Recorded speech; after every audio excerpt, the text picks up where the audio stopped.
Baik, Assalamualaikum warahmatullahi wabarakatuh. Perkenalkan, nama saya Muhammad Agil Asofi. NIM saya adalah 42410103090. Nah, di sini saya akan mempresentasikan tentang tugas teori bahasa otomata tentang mesin Turing. Nah, mesin Turing ini merupakan salah satu konsep paling fundamental dalam bidang ilmu komputer di teoritis. Nah, model ini tuh diperkenalkan oleh Alan Turing pada tahun 1936 sebagai alat abstrak untuk memahami batas kemampuan sebuah algoritma dalam melakukan komputasi.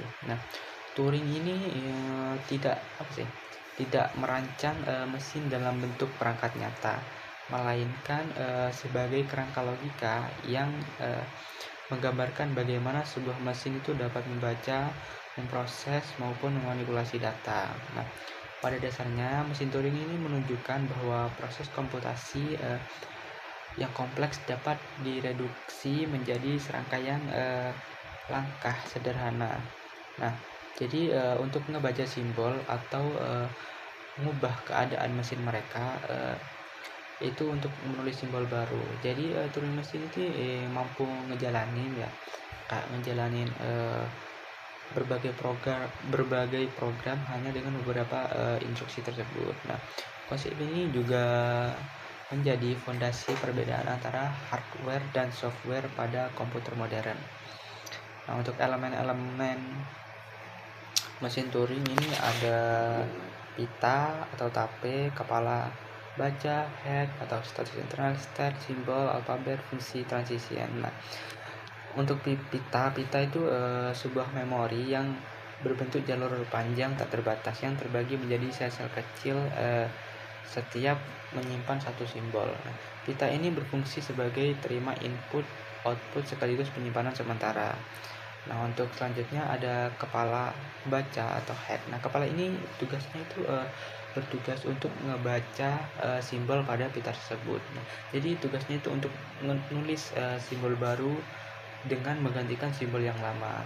Nah, dan head itu bergerak dari satu sel ke kiri ke kanan, dari kiri ke kanan. Terus ada step lainnya, yaitu kondisi internal mesin saat seperti kondisi awal. Jadi kondisinya state itu adalah kondisi saat sistemnya atau kondisi saat mesinnya itu ngeproses ataupun dalam kondisinya itu kayak berhenti. Jadi jumlah stage-nya itu terbatas. Selanjutnya ada simbol alfabet yang merupakan karakter yang dikenali mesin. Biasanya berupa 0,1 huruf tertentu dan sebuah simbol blank yang mewakili sel kosong. Nah, terus ada fungsi transisi. Nah, fungsi transisi ini tabel atau aturan yang menentukan tindakan mesin. Nah, bentuknya jika berada pada A dan membaca simbol X, maka tulis simbol Y itu bergerak dari L ke R dan pindah ke step B. Nah, fungsi ini yang berfungsi buat ngeprogram bagaimana mesin Turing itu bekerja. Terus ada divisi formal mesin Turing. Nah, secara sistematis mesin Turing itu dipresentasikan sebagai 7 tapel. Tapel ada M, Q, untuk ada Q. Yang pertama ada Q. Q itu adalah himpunan dari sebuah statement. Contoh Q 0 ini Q01, Q1, Q escape, Q reject. Nah, contohnya seperti itu kalau Q, soalnya dia itu kayak induknya gitulah. Terus ada E, himpunan semua state. Nah, kalau ini ada himpunan simbol input awal, contohnya 0,1.